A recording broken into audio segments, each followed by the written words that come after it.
इस प्रकार समझ लीजिए कि अगर आपसे कोई पूछे कि रोटी कौन सी से बनती है तो आप कहेंगे गेहूं से, क्या आटा, और आटे से रोटी बनती। आपसे कोई पूछे पूरी कौन सी से बनती,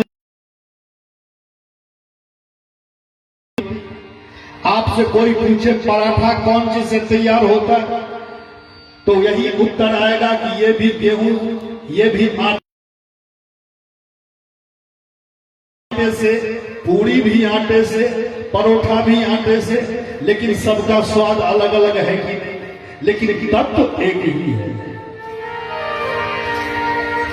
संतों ने गाया,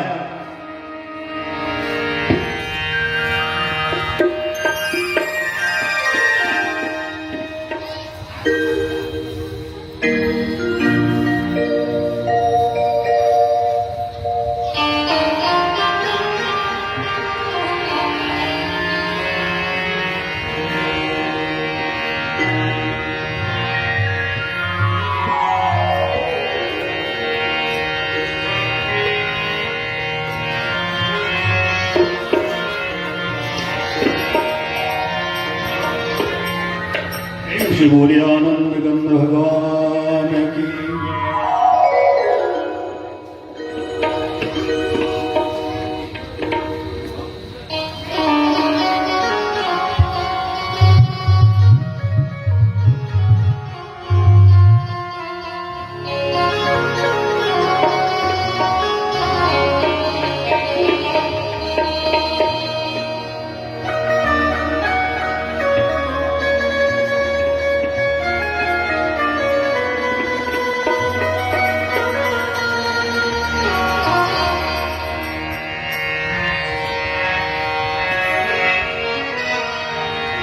हर देश में तू, हर देश में तू, हर देश में तू, हर देश में तू, तेरा नाम अनेक तू एक ही है, तेरा नाम अनेक तू एक ही है।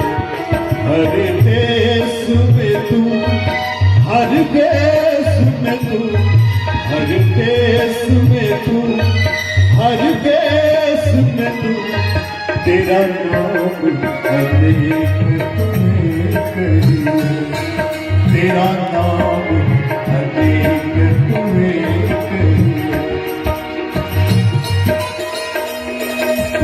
प्रेम से बोलिए आनंद गंध भगवान की।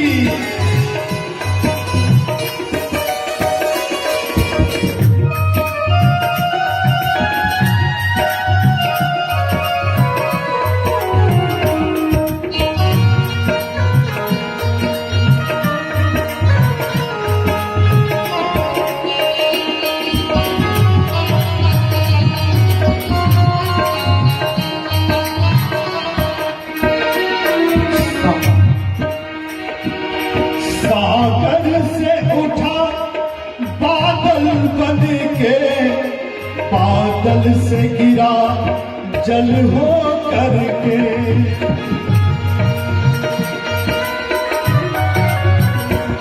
सागर से उठा बादल बन के, बादल से गिरा जल हो करके, फिर नहर बना नदियां गहरी, फिर नहर बना नदियां गहरी, तेरे भीन प्रकार तू एक ही है, तेरे भीन प्रकार तू एक ही है। हर देश में तू, हर देश में तू, तेरा नाम अनेक तू एक ही है।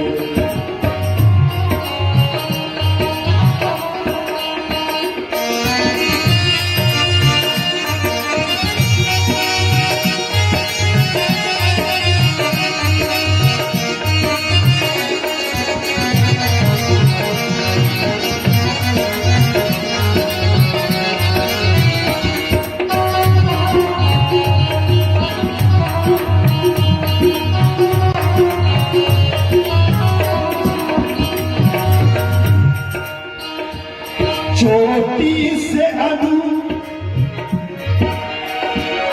चोटी से अनु परमाणु बना, सब जीव जगत का रूप लिया।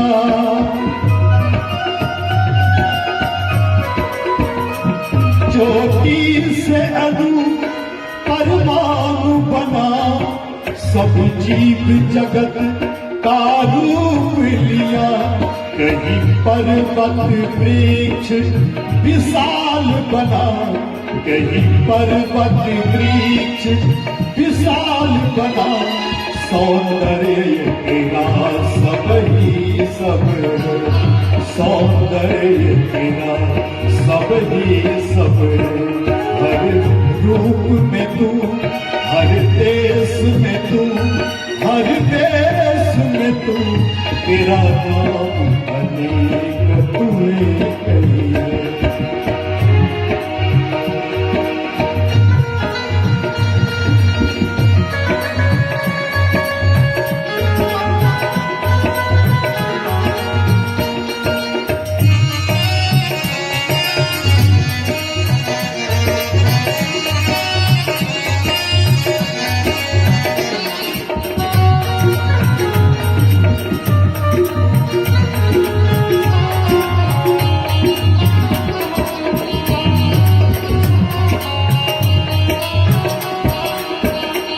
यह दृश्य दिखाया है जिसने, वो है गुरुदेव की तूने दया।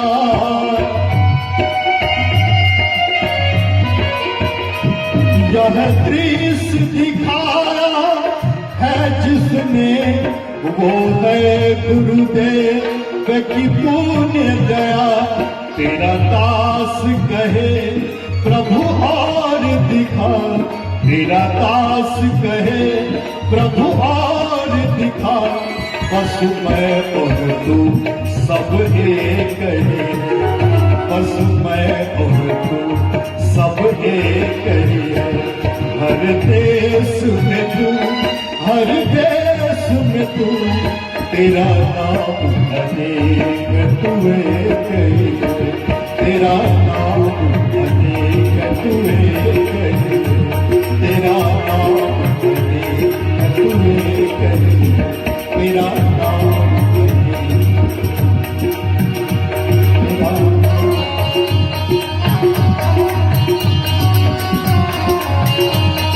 तेरा बोले कि हर देश में तू, हर देश में तू, तेरा नाम अनेक तू एक है। ये तत्व एक ही है। उसी को कोई शंकर कहता है, उसी को कोई विष्णु कहता है, कोई कहता है कि ये राम मेरे हैं, तो कोई कहते हैं शिव मेरे हैं। वास्तव में समझ का फेर है, तत्व तो एक ही है।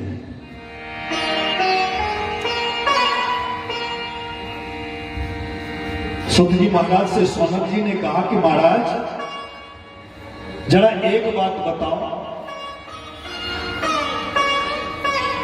ये तत्व को कैसे समझा जा सकता है? जीव के अंदर वो तत्व की समझ कैसे आएगी? तो सुत जी ने कहा कि सौनक जी, जब मनुष्य, भक्ति दो प्रकार की होती है, एक साकाम भक्ति, एक निष्काम भक्ति। साकाम भक्ति किसे कहते हैं? हे हनुमान जी, हमारा बेटा अगर मैट्रिक फर्स्ट डिवीजन से पास कर गया तो मैं आपको 5 किलो लड्डू चढ़ाऊंगा। इसको निष्काम भक्ति नहीं कहते, इसको सकाम भक्ति कहते हैं। आप हमारा काम कर दीजिए तो हम आपको चढ़ाएंगे, आपके दर पर हम माथा टेकेंगे। हे हनुमान जी, अगर आपने मेरा ये काम कर दिया तो आज हम सत्संग श्रवण करने आए। इसको कहते हैं साकाम भक्ति। लेकिन वो भक्त अद्भुत है जो भगवान से कुछ भी नहीं मांगते, बस केवल भक्ति करते रहते। एक बात और ध्यान से सुनिएगा, किसी को निमंत्रण मिल जाए, हकार मिल जाए, तब तो आना व्यवस्था है, लेकिन उसके बाद भी बिना हकार के कथा में चले आए, तो बताइए भगवान की कृपा पहले उस पर होगी कि नहीं होगी? आज सौनक जी ने कहा कि महाराज इस तत्व को कैसे समझा जा सकता है?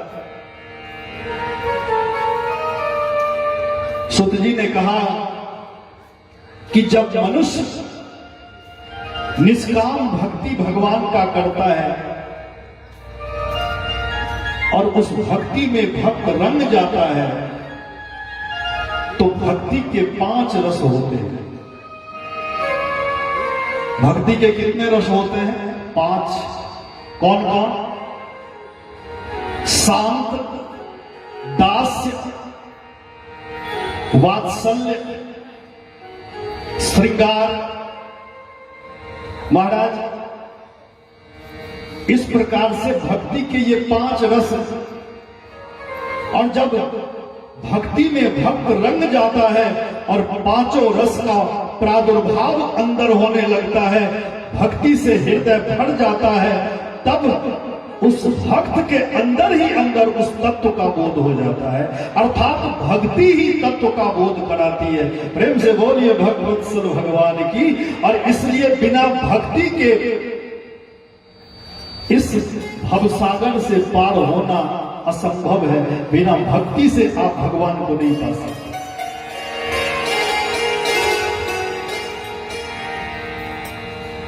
जब भक्ति से पूरा हृदय भर जाता है तो सुत जी कहते हैं कि क्षीयते चास्य कर्माणि। जब भक्ति से पूरा हृदय भर जाता है और तब उस भक्त के अंदर जब तत्व का बोध होता है तो सारे कर्म बंधन अपने आप कट जाते हैं। कि भिद्यते हृदय ग्रंथि छिद्यन्ते सर्व संशया। जब सारे हृदय के ग्रंथि अपने आप खुल जाते हैं तो हमारे अंदर, आपके अंदर जो संशय रूपी सर्प है, वो संशय रूपी सर्प अपने आप समाप्त हो जाता है। प्रेम से बोले आनंद कंद भगवान। और इसलिए मानस में संत गोस्वामी तुलसीदास जी महाराज कहते हैं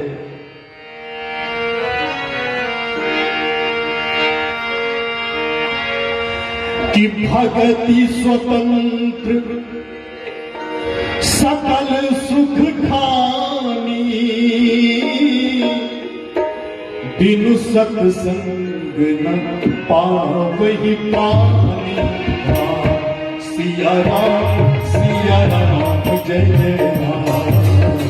राम सिया राम जय जय।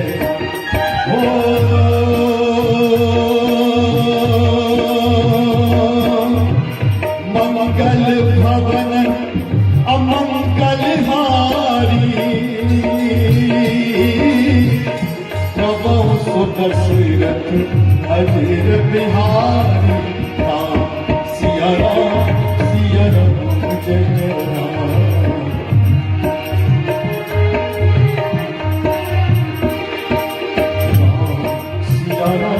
सिया राम जय जय।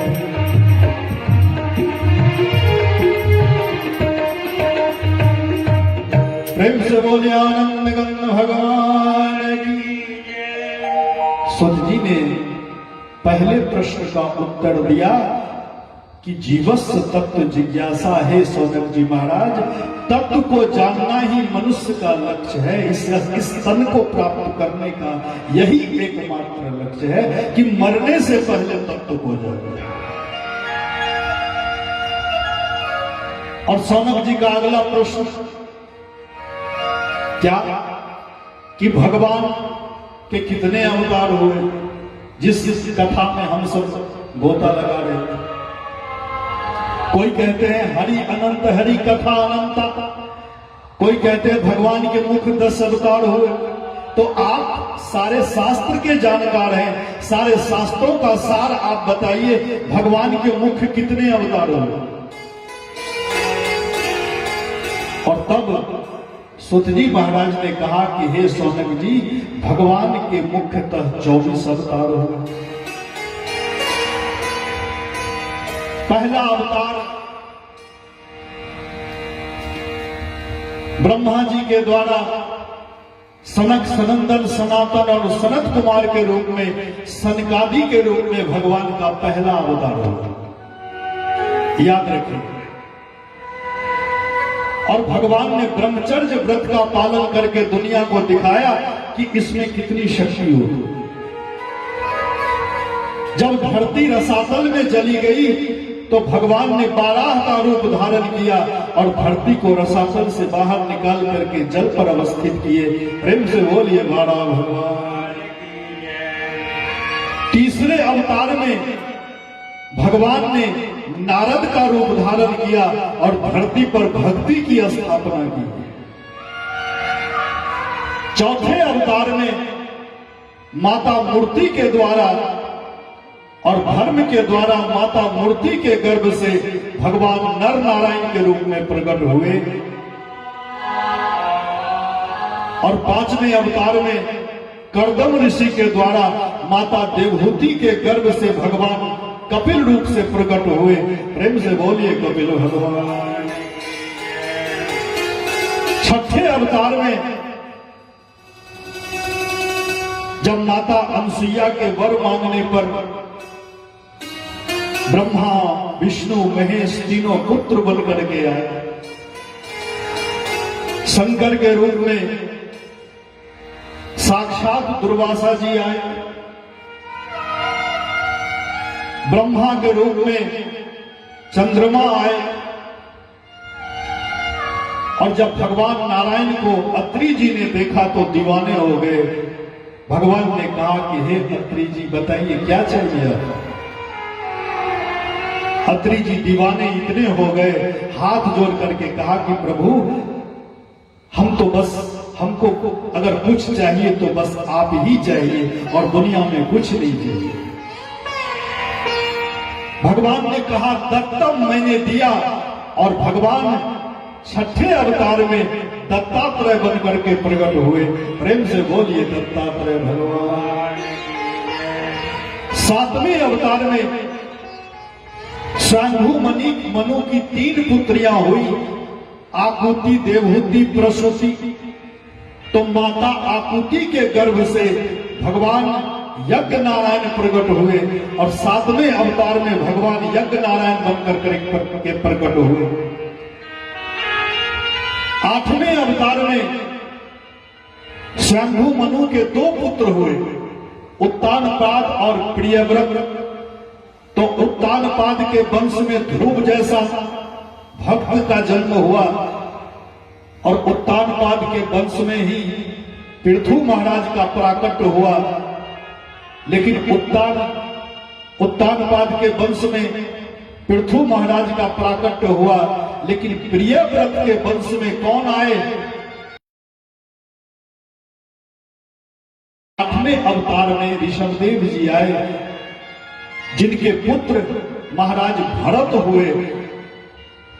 और जो भरत की कथा आप लोग श्रवण किए होंगे कि एक हिरण के मोह में इस प्रकार फंस गए कि महाराज जब शरीर का त्याग किया तो अगला जन्म हिरण में,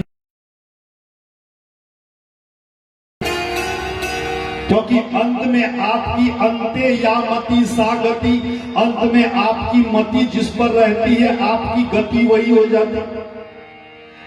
अंत समय में अगर आपकी मति कहीं बकरी में, आपका जन्म बकरी में ही ना हो जाए। और इसलिए संतों ने कहा कि अंत समय में आपकी मति अगर उस परमात्मा में फंस जाए तो फिर आवागमन का चक्र समाप्त हो जाता है। प्रेम से बोलिए भक्तवत्सल भगवान। 8वें अवतार में भगवान ऋषभदेव का प्राकट्य हुआ। 9वें अवतार में भगवान पृथु आए धरती पर और उन्हीं के नाम पर इस धरा का नाम पृथ्वी कहा गया। 10वें अवतार में आप सबों ने कल की कथा में मत्स्य अवतार की कथा आप सबों ने श्रवण किया था। भगवान 10वें अवतार में मत्स्य रूप में आए, मछली बन करके आए और द्रविड़ देश के राजा सतव्रत की जिन्होंने रक्षा करी। और जब ब्रह्मा जी घोर निद्रा में सो गए तो उस समय एक राक्षस जो वेदों की चोरी कर लिया था, तो भगवान ने उस राक्षस को मारने के लिए ही मत्स्य रूप का धारण किया, मत्स्य रूप लिया। तो 10वें अवतार में भगवान ने हैग्रीव को मारने के लिए मत्स्य रूप धारण करते हैं और सतव्रत की रक्षा करने के लिए मत्स्य रूप धारण करना पड़ता है। 11वें अवतार में जब समुद्र मंथन के द्वारा अमृत की प्राप्ति के लिए समुद्र मंथन हो रहा था और पथरी बना करके और समुद्र का मंथन किया जाने वाला था, तो मंदराचल जब समुद्र में अटक नहीं रहा था तो उस समय 11वें अवतार में भगवान ने कच्छप का रूप धारा। 14वें अवतार में भक्त प्रहलाद की रक्षा करने के लिए भगवान ने नरसिंह का रूप धारण किया, जो 7वें स्कंद में प्रहलाद की बड़ी पावन कथा है। अंत समय में नरसिंह भगवान ने जब हिरण्यकश्यपु का वध कर दिया और उस समय भगवान नरसिंह अति क्रोध में थे, ऐसा लगता था कि अब प्रलय हो जाएगा, तो सारे देवता भक्त प्रहलाद के पास गए कि पुत्र तू ही भगवान के क्रोध को शांत कर सकता है, क्योंकि इनके आगे खड़ा रहना बड़ा कठिन है। छोटे से प्रहलाद जी भगवान नरसिंह के पास गए।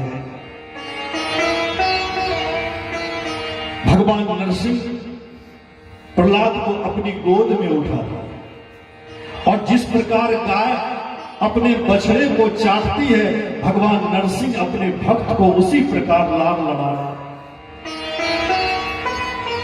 भगवान ने प्रहलाद से कहा कि पुत्र, आज तक पहली बार ऐसा हुआ कि मेरे नाम लेने वाले को इतनी पीड़ा झेलनी पड़ी, इतना कष्ट उठाना पड़ा, आने में विलंब हुआ और इसके लिए मैं तुमसे क्षमा मांगता हूं। भगवान भक्त से क्षमा मांग रहे हैं। बोलो क्या चाहिए तुझे, कुछ मांग लो। प्रहलाद जी ने कहा कि प्रभु,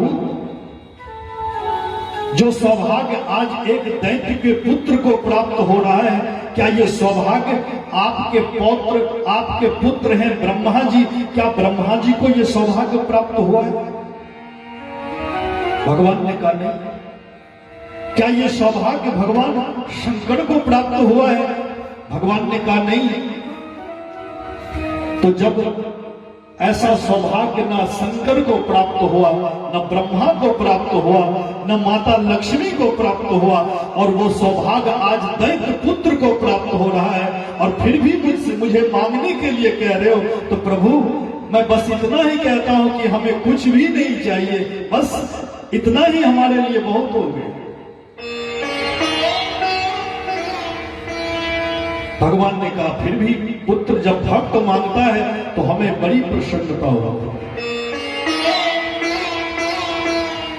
एक भक्त ने कहा कि कामना का कभी अंत नहीं होता है। कभी चाह का अंत हुआ है क्या? घर में गर्मी लगती थी तो चाह हुई, पंखा लेकर के लगा ली। अब पंखा से भी मन नहीं भरा चलो इससे आगे काम कर ले, तो उससे आगे की व्यवस्था कूलर लगा लेते। और जब उनसे भी मन में तृप्त नहीं हुआ तो अब एसी लगा लेते।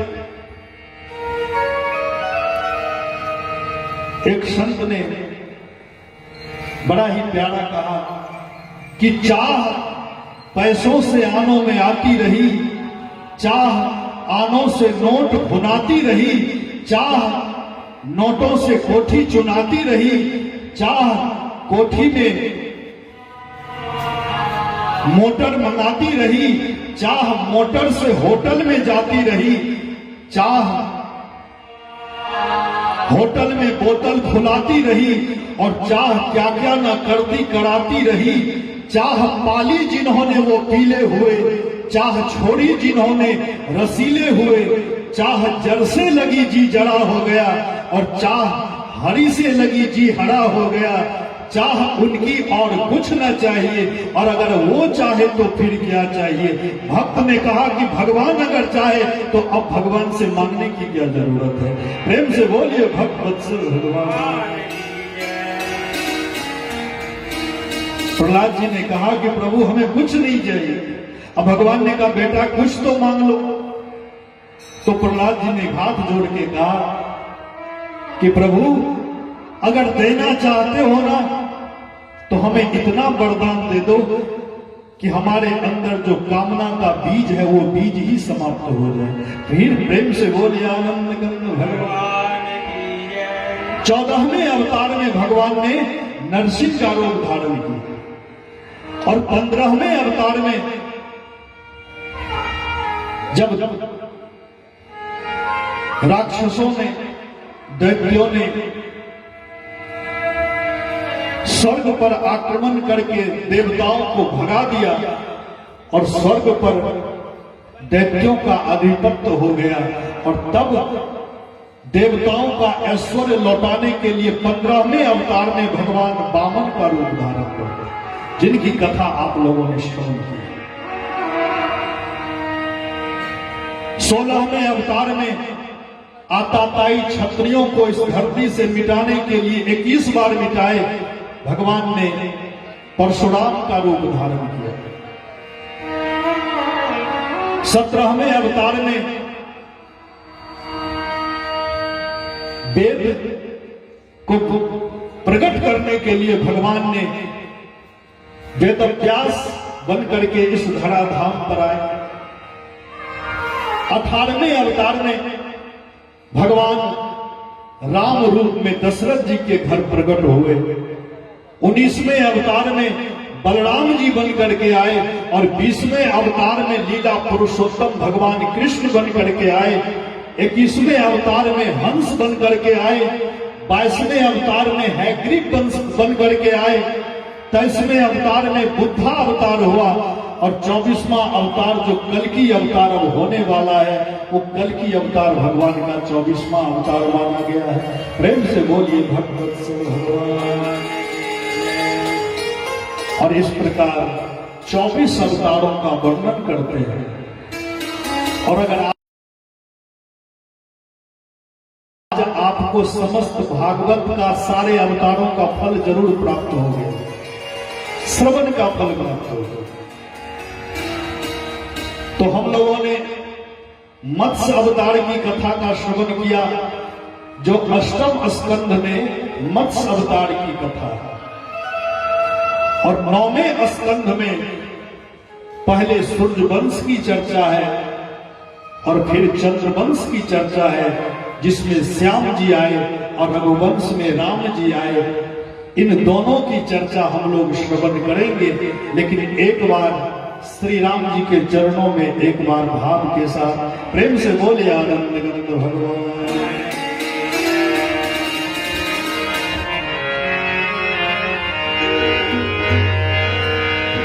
तेरी मर्जी का मैं हूं गुलाम, हो मेरे अलबेले राम तेरी मर्जी का मैं हूं गुलाम, हो मेरे अलबेले राम तेरी मर्जी का मैं हूं गुलाम, हो ओ मेरे अलबेले राम।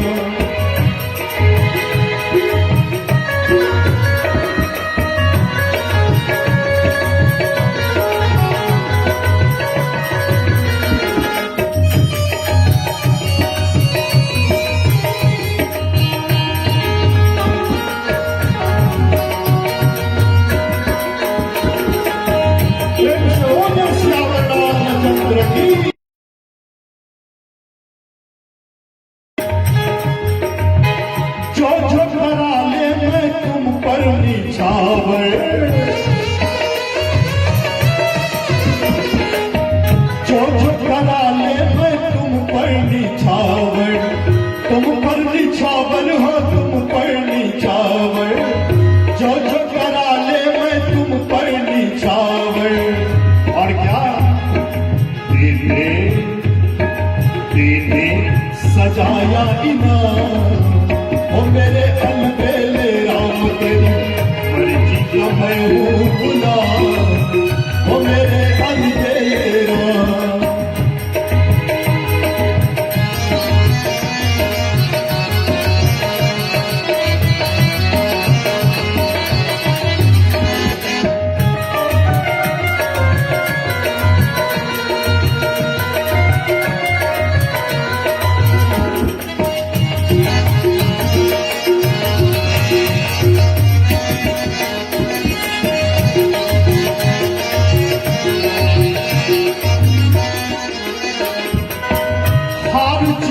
अपनी अक्ल लड़ा कर, हार चुका अपनी अक्ल लड़ा कर, अक्ल लड़ा कर हो अक्ल लड़ा कर,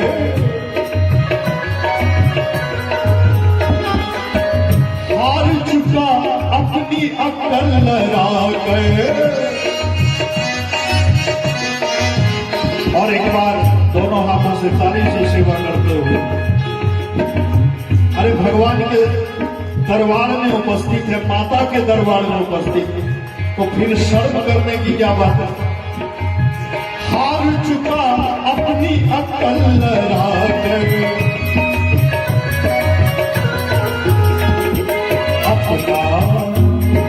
अपना संभालो इंतजाम, हो मेरे अलबेले राम तेरी मर्जी का मैं हूँ गुलाम, हो मेरे अलबेले राम।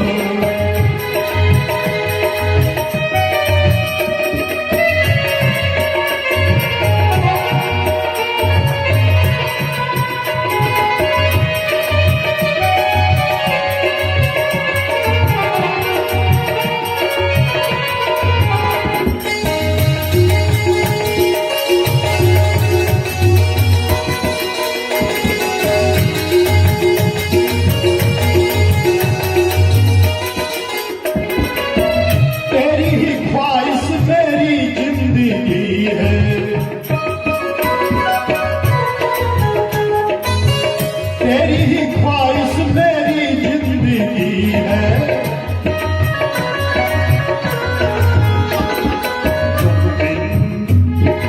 तुम बिन हो सब कुछ हरा, तुम बिन हो सब कुछ हरा, ओ मेरे अलबेले राम तेरी मर्जी का मैं हूँ गुलाम, ओ मेरे अलबेले राम तेरी मर्जी का मैं हूँ गुलाम, ओ मेरे अलबेले राम तेरी मर्जी का मैं हूँ गुलाम, ओ मेरे अलबेले राम तेरी मर्जी का मैं हूँ गुलाम, ओ मेरे अलबेले राम तेरी मर्जी का मैं हूँ गुलाम, ओ मेरे अलबेले राम, ओ मेरे अलबेले मेरे अलबेले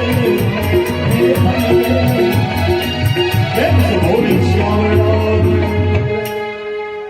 अभी पूज्य श्री रेवती रमन जी महाराज से आप मानस में अयोध्या कांड में कथा श्रवण कर रहे हैं। मानस के 7 सोपान है तो भागवत के 12 सोपान है। जिस प्रकार मानस में कांड है उसी प्रकार भागवत में स्कंद है। महाराज परीक्षित जब मत्स्य अवतार की कथा श्रवण और सुखदेव जी ने कहा कि शतव्रत उत्पन्ना द्रविड़ेशा, द्रविड़ देश के राजा है कौन? शतव्रत। और भगवान से ज्ञान प्राप्त करके प्रश्न किया कि जो सो सत्यव्रतो नाम राजऋषि द्रविड़ेश्वर ज्ञानम योतीत कल्पान्ते लेभे पुरुष। परीक्षित ने प्रश्न किया कि गुरुदेव, आपने कहा कि वर्तमान में जो मनमंत्र चल रहा है श्वेत बराह मनमंत्र, और इस मनमंत्र के मनु हुए कौन?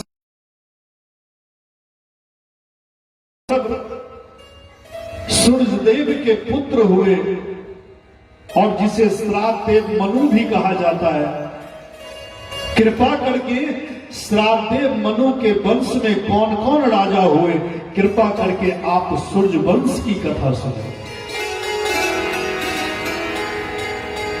सुखदेव जी ने कहा कि राजन, कि श्रियताम मानवो वंश प्राचुर्येन परम तप ना शक्ति विस्तर तो वक्तुम वर्ष सतेर अपि। हे राजन, अगर यह मनु वंश की चर्चा मैं करूं कि इसमें कौन कौन से राजा हुए, अगर इसका विस्तार से वर्णन करूं तो 100 वर्ष में भी संभव नहीं है इसको समाप्त करना। इतने प्रतापी राजा हुए, लेकिन इसको हम संक्षेप में सुनाने का प्रयास कर रहे हैं और इसलिए इस सूर्य वंश का, इस मनु वंश का वर्णन संक्षेप में श्रवण करो। और आइए सूर्य वंश का हम ध्यान से श्रवण करें।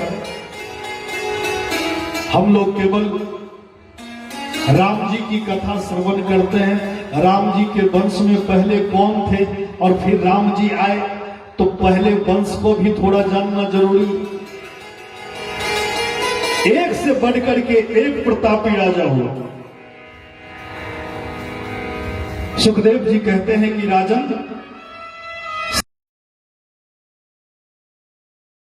ब्रह्मा जी की उत्पत्ति हुई। ब्रह्मा जी के मानस पुत्र हुए मरीचि, और मरीचि के द्वारा कला के गर्भ से कश्यप जी का जन्म हुआ। कश्यप जी के द्वारा दक्ष नंदनी माता अदिति के गर्भ से विवस्वान सूर्य का जन्म हुआ। और विवस्वान सूर्य की एक पत्नी का नाम है संज्ञा, और इसी संज्ञा के गर्भ से श्राद्ध देव मनु का जन्म हुआ। प्रेम से बोलिए आनंद गंध भगवान।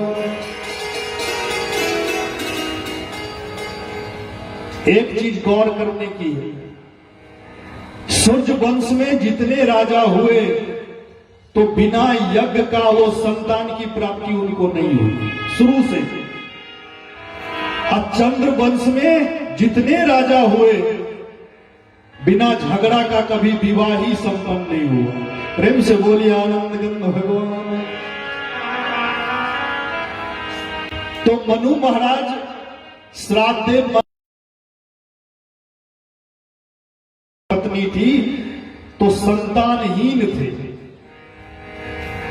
तो जब संतानहीन थे तो आदि कुल गुरु वशिष्ठ जी ने मित्रा वरुण नामक यज्ञ किया पुत्र प्राप्ति के लिए।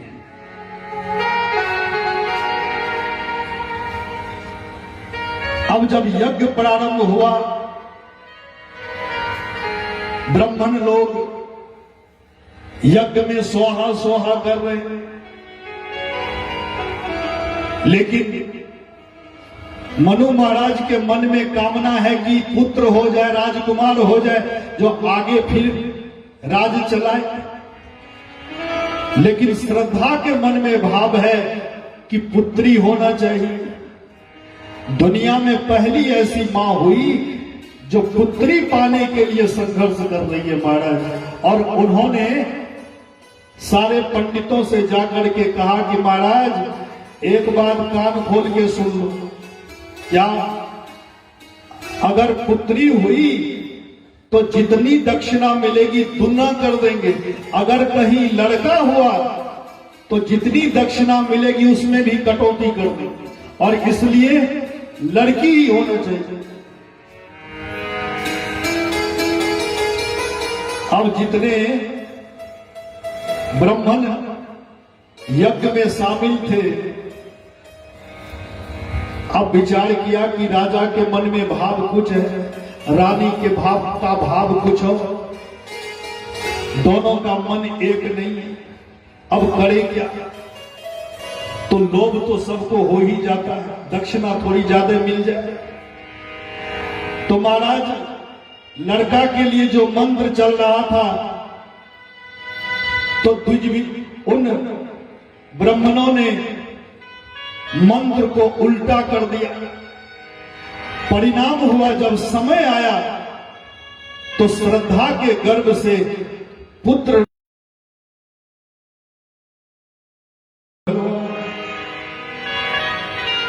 और जब पुत्री का जन्म हो गया तो नाम रखा गया। श्रद्धा देवी तो बड़ी प्रसन्न हुई रानी, लेकिन मनु महाराज दुखी हो गए। दौड़ करके गए और गुरु वशिष्ठ के चरणों में प्रणाम किया और कहा, वाह गुरुदेव, आपने पुत्र प्राप्ति के लिए यज्ञ किया और फल उसका उल्टा हो गया, ये कैसे संभव है? वशिष्ठ जी ने कहा, क्या हुआ? राजा ने कहा, मनु जी ने कहा कि महाराज हम तो पुत्र प्राप्ति के लिए यज्ञ कर रहे थे, यहां तो रानी से पुत्री की प्राप्ति हो गई। वशिष्ठ जी ने कहा, चलो जो हुआ सो हुआ, अब तो उसकी बदली हो नहीं सकती, पुत्री को ही पुत्र मानो। मनु महाराज ने कहा कि नहीं प्रभु, आपको तो कुछ करना ही पड़ेगा, देना पड़ेगा पुत्र आपको, क्योंकि आपके पास सामर्थ्य है, आप हमें पुत्र भी दे सकते हो। वशिष्ठ जी ने कहा, अच्छा चलो मैं जाकर के उन ब्राह्मणों से पूछूं कि ये परिणाम उल्टा कैसे हो गया। जाकर के ब्राह्मणों से कहा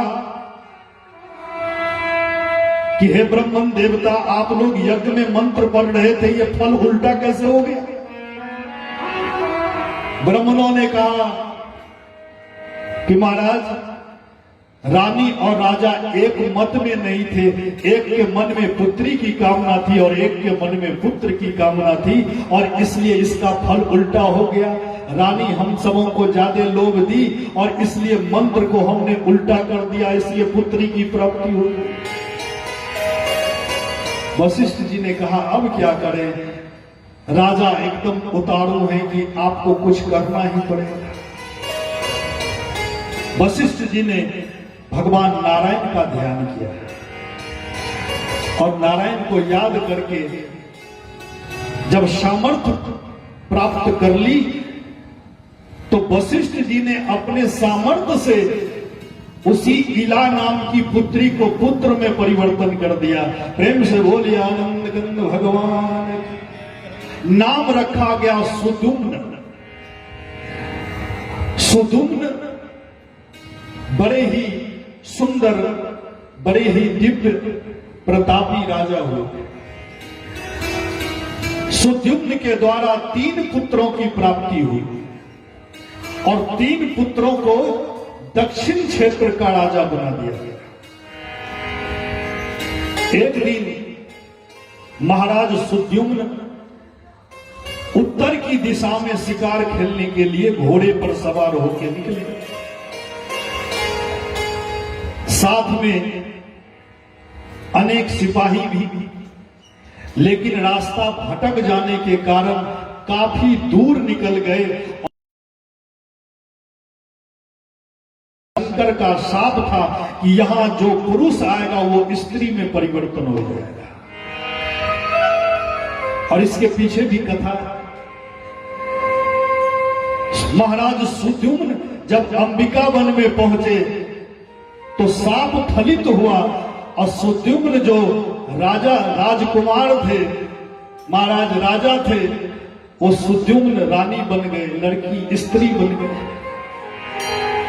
जितने सैनिक थे वो भी स्त्री बन गए, जितना घोड़ा था वो घोड़ी बन गई महाराज। अब सब एक दूसरे को देखे ये क्या हो गया।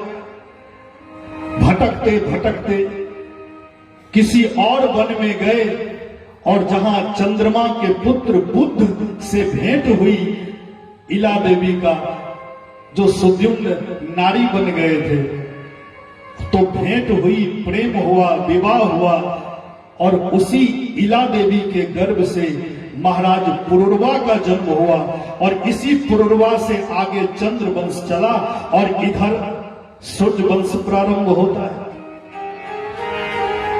कल की जब चर्चा होगी तो चंद्रवंश की चर्चा करेंगे, तो पुरुरवा से फिर प्रारंभ हो जाएगा। नुहूस, ययाति और इसके बाद यदु। तो महाराज अब जब यह जानकारी वशिष्ठ जी को मिली, हमारे यजमान स्त्री बन गए हैं, वशिष्ठ जी जान गए कि ये अंबिका वन में पहुंच गए और इसलिए ऐसा परिणाम हुआ। भगवान शंकर को याद किए और भगवान शंकर से जब प्रार्थना करी तो भगवान शंकर ने कहा एक चीज कर सकते हैं, क्या? तो तुम्हारे यजमान को हम 1 महीना स्त्री बना रहेगा, 1 महीना पुरुष बना रहेगा। प्रेम से बोलिए आनंद भगवान। वशिष्ठ जी ने कहा प्रभु कुछ भी हो, कम से कम 1 महीना पुरुष बन करके तो राज चलाएंगे हमारे यजमान, कम से कम आप इतनी लाज तो रखें।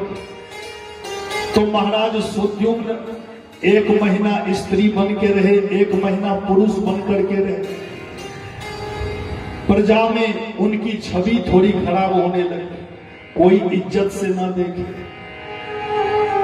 इनको बड़ा दुख हुआ और मन में विचार किया इस शरीर को रखना ठीक नहीं। जंगल चले गए, लेकिन उससे पहले पुरुरवा को राजगद्दी पर आसीन करके स्वयं जंगल चले गए और तप करके परम पद को प्राप्त कर लिया। प्रेम से बोलिए श्याम रामचंद्र। अब राजगद्दी खाली, महाराज पुरुरवा तो राजा बन गए, लेकिन मनु महाराज जो श्राद्ध मनु थे, उनके मन में हुआ इस प्रकार सृष्टि बढ़ने वाली नहीं है। तो मनु महाराज ने जमुना के तट पर 100 वर्ष तक पुत्र प्राप्ति के लिए तप किया, 100 वर्ष तक। और जमुना के तट पर जब तप किए, तपस्या करी, भगवान प्रसन्न हुए और भगवान की कृपा से मनु महाराज कला देवी के गर्भ से 10 पुत्रों को जन्म देते हैं। प्रेम से बोले आनंद गंग भगवान।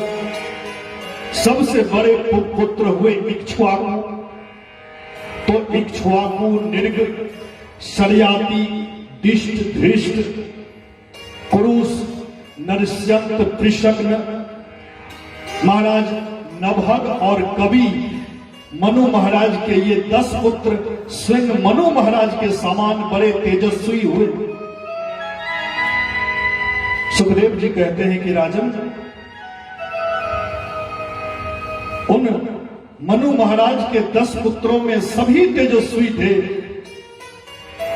उन 10 पुत्रों में सबसे जो छोटे थे कवि, उन्होंने बाल्या अवस्था में ही, किशोरा अवस्था में ही विरक्त हो गए और परम पद को पा लिया किशोरा अवस्था में।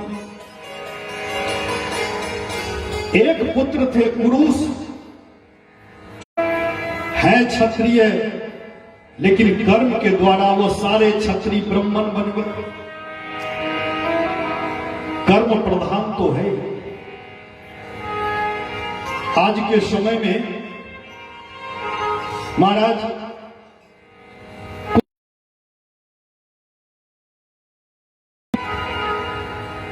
कि व्यासपीठ पर बैठने का अधिकारी को तो सारे बड़े बड़े कथावाचक व्यास, सारे संत भागवत के जो 6 अध्यायों में भागवत का महात्म है, विरक्तो वैष्णवो विप्रो वेद शास्त्र, तो उसमें है विरक्तो वैष्णवो विप्रो, यह है पद्म पुराण से। तो उनमें एक बात छिड़ गई कि व्यासपीठ पर बैठने का अधिकारी कौन होगा। तो सारे बड़े बड़े जितने महंत थे उन्होंने यही कहा कि जो ब्राह्मण है वही व्यासपीठ पर बैठने के अधिकारी, क्योंकि उसमें कहा गया है विरक्तो वैष्णवो विप्रो। लेकिन भागवत के 7वें स्कंध में जब आप वर्णाश्रय धर्म का जब अध्ययन करेंगे तो इस चीज को अभी तक किसी ने नहीं बताया। और जब आप वर्णाश्रय धर्म को पढ़ेंगे, एक बार भागवत उठा करके आप पढ़िएगा तो आपको सब कुछ पता चल जाएगा कि कौन अधिकारी है, कौन अधिकारी नहीं। और वर्णाश्रय धर्म में यह बताया गया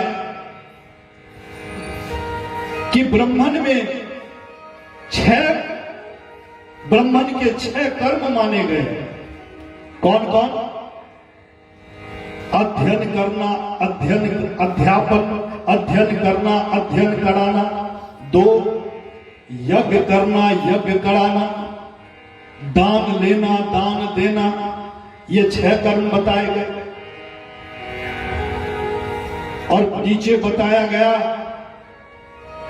कि क्षत्रिय दान लेना छोड़ करके बाकी ब्राह्मण के 5 कर्म करने के अधिकारी हैं। आप 7वें स्कंध के वर्णाश्रय धर्म में जाकर के आप पढ़िए। और फिर उसी में बताया गया कि किसी भी वर्ण में अगर उनका स्वभाव, उनकी प्रकृति अगर दूसरे वर्ण के अनुसार है तो उसको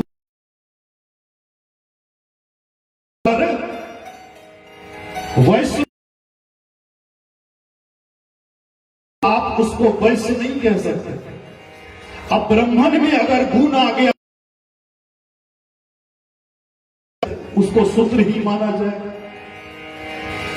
और अंत में व्यास भगवान उस 7वें स्कंध में कहते हैं कि विशेष परिस्थिति में हर वर्ण हर काम कर सकता है, इनमें किसी का कोई निषेध नहीं है। हर वर्ण को वो अधिकार है कि विशेष परिस्थिति में वो सब कुछ कर सकता है। प्रेम से बोलिए आनंद कंद भगवान। और आपका अभी प्रत्यक्ष उदाहरण है कि जो मनु महाराज के 10 पुत्रों में एक पुत्र हुए महाराज, वो क्षत्रिय होते हुए इसी शरीर से ब्राह्मण बन गए। सुखदेव जी कहते हैं कि राजन, मनु महाराज के एक पुत्र हुए शरियाती, और शरियाती की एक सुकन्या नाम की पुत्री थी। कथा को ध्यान से सुनिए। अब बेटी जो होती है चंचल होती है। एक दिन राजकुमारी जंगल में अनेक तो वृक्ष में कुछ दो ठो ऐसा दीपक जैसा कुछ टिमटिमा रहा था।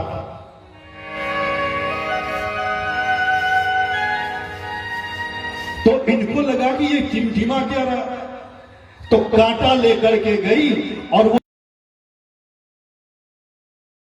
में कांटा चुभा दिया। और जब कांटा चुभाई, चमन मुनि तप कर रहे थे। चमन मुनि की जब दोनों आंखें फूट गई, चमन मुनि कराहने लगे। तब जाकर के सब भयभीत हो गए। जितने भी सिपाही थे सबका मलमूत्र महाराज रुक गया। दौड़े दौड़े महाराज सरियाती से कहा कि रानी राजकुमारी से ऐसी भूल हुई, एक ऋषि की आंखें फूट गई और महाराज तब से हम लोगों का मलमूत्र रुक गया है, हम क्या करें। महाराज सरियाती बड़े वेदज्ञ थे। दौड़े दौड़े चमन मुनि के चरणों में जाकर के गिर गए कि बेटी से भूल हो गई, प्रभु क्षमा कीजिए। चमन मुनि ने कहा कि राजन, बेटी से भूल तो हुई, हमारी तो आंखें चली गई। अब बताओ हमारी सेवा कौन करेगा, हमें तो दिखता नहीं, कौन हमारी देखभाल करेगा। तो महाराज सरियाती ने कहा, जिसने गलती की है जीवन पर्यंत वही आपकी देखभाल करेगी। और इसलिए महाराज सरियाती ने अपनी सुकन्या नाम की पुत्री का विवाह चमन मुनि से कर दिया।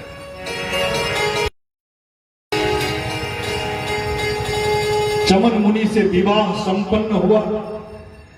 कुछ दिनों के बाद चमन मुनि को बड़ा पछतावा होने लगा। उन्होंने कहा, हे भगवान, हमसे कैसा अपराध हो गया। कहां वो राजकुमारी और कहां जर्जर काया का मैं एक ऋषि। अब तो हमने तो राजकुमारी का जीवन ही बर्बाद कर दिया।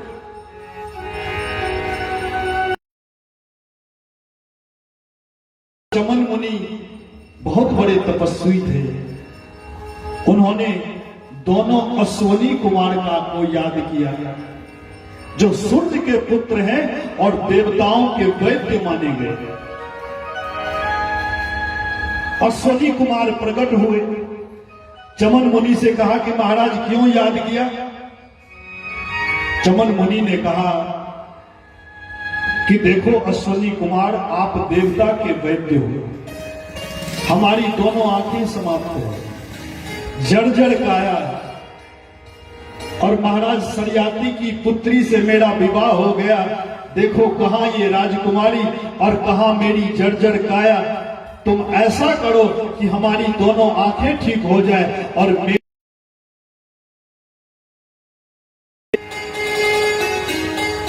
अश्वनी कुमारों ने कहा कि महाराज, मैं जब आपका इलाज करूंगा तो मेरी फीस क्या दोगे। चमन मुनि ने कहा, क्या चाहिए। अश्वनी कुमार ने कहा कि महाराज, हमें ज्यादा कुछ नहीं, देवताओं की पंक्ति में हमें बैठने नहीं दिया जाता। देवता हमें अश्रद्धा की दृष्टि से देखते हैं, घृणा की दृष्टि से देखते हैं। क्यों। हॉस्पिटल में कोई कंपाउंडर अगर काम कर रहा है, अब कोई भले लोग जो एकदम सब कुछ बढ़िया से पवित्र होकर के भोजन करते हैं, और वो कंपाउंडर के साथ कहे भोजन करने के लिए, जो एकदम काटता है, कूटता है, क्या घाव की सफाई करता है, और उसको बैठा दे खाने भोजन करने के लिए, तो महाराज ये किसी को पसंद नहीं हो। अश्वनी कुमार ने कहा, सारे देवता हमें घृणा की दृष्टि से देखते हैं और जब भोजन करते हैं तो अपनी पंक्ति में हमको बैठने नहीं देते। चमन मुनि ने कहा, तो कहा, हम आपकी आंख भी ठीक कर देंगे, आपकी काया को देवता के समान दिव्य बना देंगे, लेकिन हमारा ये काम करना होगा कि देवता की पंक्ति में हमारी भी प्रतिष्ठा हो जाए और देवता हमें भोजन में हम अपने साथ हमको शामिल कर। चमन मुनि ने कहा ठीक है, तुम अपना काम करो, मैं भी तुम्हारा काम करूं। अब अश्वनी कुमार ने कौन ऐसा च्यवनप्राश खिलाया कि महाराज थोड़े से इलाज में चमन मुनि एकदम दिव्य राजकुमार बन गए और देवता की तरह महाराज पूरे जगमगाने लगे, दिव्य शरीर हो गया, आंखें भी तंदुरुस्त हो गई और चमन मुनि एकदम स्वस्थ हो गए। प्रेम से बोलिए भगवत्सल भगवान। अब बारी थी देवताओं की पंक्ति में अश्वनी कुमारों को भी स्थापित करना। चमन मुनि ने बहुत प्रयास किया और अंत में देवताओं से जीत करके महाराज अश्वनी कुमार को देवताओं की पंक्ति में जगह दिलाए और एक बार और देवताओं की पंक्ति में उस अश्वनी कुमार को सोमपान करवाया। प्रेम से बोलिए आनंद गंध भगवान। महाराज सुखदेव जी कहते हैं कि राजन, इसी सरियाती के वंश में महाराज रेवत हुए और रेवत की पुत्री हुई रेवती। महाराज रेवत की पुत्री रेवती बड़ी दिव्य सुंदरी थी। अब महाराज रेवत विचार करने लगे कि हमारी पुत्री के लिए योग वर कहां मिलेगा, तो चले गए ब्रह्मलोक पुत्री को लेकर। अब ब्रह्मलोक गए तो वहां पर उस समय संगीत का कार्यक्रम चल रहा था। महाराज रेवत कुछ देर ठहर गए और जब ठहर गए, ब्रह्मा जी ने जब देखा कि अब संगीत समाप्त हो गया, रेवत महाराज से पूछा कि क्यों आए हो, तो महाराज रेवत ने कहा ये हमारी पुत्री है और हे पितामह आप कृपा करके बताओ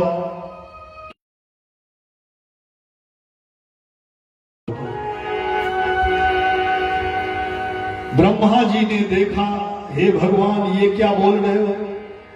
अरे जितनी देर तुम ब्रह्मलोक में ठहरे हो उतनी देर में युग बीत गए हैं, अब तो तुम्हारे कुल का नामो निशान समाप्त हो गया और तुम अपनी बेटी के लिए वर का चुनाव करने के लिए यहां पर आए।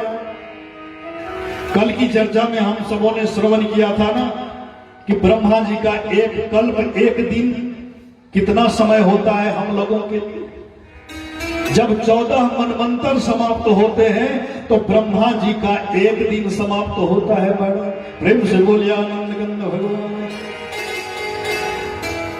और ब्रह्मा जी ने कहा चिंता मत करो, अभी द्वापर चल रहा है और द्वापर में लीला पुरुषोत्तम भगवान कृष्ण के बड़े भाई बलदाऊ जो अभी धराधाम पर साक्षात शेषनाग ही अवतरित हुए। हे महाराज रेवत, तुम अपनी पुत्री का विवाह महाराज रेवत अपनी पुत्री का विवाह इन्हीं बलदेव जी से कर देना, यही निश्चित किया हुआ है। ब्रह्मलोक से ब्रह्मा जी से आदेश लेकर महाराज रेवत धरती पर आए, तो धरती पर जब आए तो ये तो थे सतयुग के, आए तो द्वापर हो गया। महाराज जाकर के निवेदन किया और बलदेव जी के साथ महारानी रेवती जी का विवाह बलदेव जी से संपन्न हुआ। महारानी रेवती 21 हाथ की, अब बलदेव जी 7 हाथ के। क्यों? क्योंकि सतयुग के लोग 21 हाथ के, त्रेता के लोग 14 हाथ के, द्वापर के लोग 7 हाथ के और कलयुग के लोग 3.5 हाथ के। तो सतयुग की कौन है? महारानी रेवती आ गई द्वापर में, तो बलदेव जी 7 हाथ के, तो पति है 7 हाथ के, कन्या है महाराज पत्नी हो गई 21 हाथ की, तो भगवान चिढ़ाते हैं कि दाऊ बड़ी बहू के बड़े भाग। बार बार जब चिढ़ाते हैं तो बलदेव जी को बड़ा क्रोध उठता है और अपना हल मूसल रेवती जी के कंधे पर लगाते हैं और एक हाथ की थी 7 हाथ की हो गई। प्रेम से बोलिए आनंद गंगो भगवान। श्री सुखदेव जी भगवान कहते हैं कि राजन, इसी मनु के वंश, इसी मनु के एक पुत्र हुए, कौन? नवहग, महाराज नभग, और नभग के पुत्र हुए नाभाग, और नाभाग के पुत्र हुए महाराज अम्बरीश। जिस अम्बरीश ने अपनी भक्ति से दुर्वासा जी जैसे ऋषि को भी स्तब्ध कर दिया, जिनकी चर्चा हम कल की कथा में श्रवण करेंगे। आज आप लोगों ने बड़े ही धैर्य के साथ इस कथा का श्रवण किया। ये वंश की कथा श्रवण करने में थोड़ा धैर्य बनाना पड़ता है। बात ठीक ही रहती है, लेकिन जब इसमें आप डुबकी लगाएंगे, आनंद से श्रवण करेंगे, तो आपको बड़ी तृप्ति मिलेगी, आपको आनंद आएगा। प्रेम से बोले आनंद गंग भगवान की। तो महाराज त्रेता में आए, राम जी द्वापर में आए, श्याम जी। राम जी की कथा परम पवित्र है और श्याम जी की कथा परम विचित्र है। तो पहले राम जी की वह परम पवित्र कथा हम लोग श्रवण करेंगे। हम तो करा ही रहे हैं वंश की कथा, आप उस वंश में राम जी की कथा श्रवण करने के लिए, कराने के लिए श्री रेवती रमन जी महाराज बैठे हुए। अभी आपने रेवती की कथा श्रवण किया और अभी अभी व्यासपीठ पर श्री रेवती रमन जी महाराज आ रहे हैं। इन्हीं के द्वारा आप हम सब कथा का श्रवण करेंगे। आइए 2 बार भगवत नाम संकीर्तन भाव के साथ। गोविंद जय जय गोपाल जय जय गोविंद, राधा रमन हरि गोविंद जय जय, राधा रमन हरि गोविंद जय जय, गोविंद जय जय गोपाल जय जय गोविंद, राधा रमन हरि गोविंद जय जय राधा। प्रेम से बोले आनंद भगवान। माता भगवती की हर हर महादेव।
हरि ओम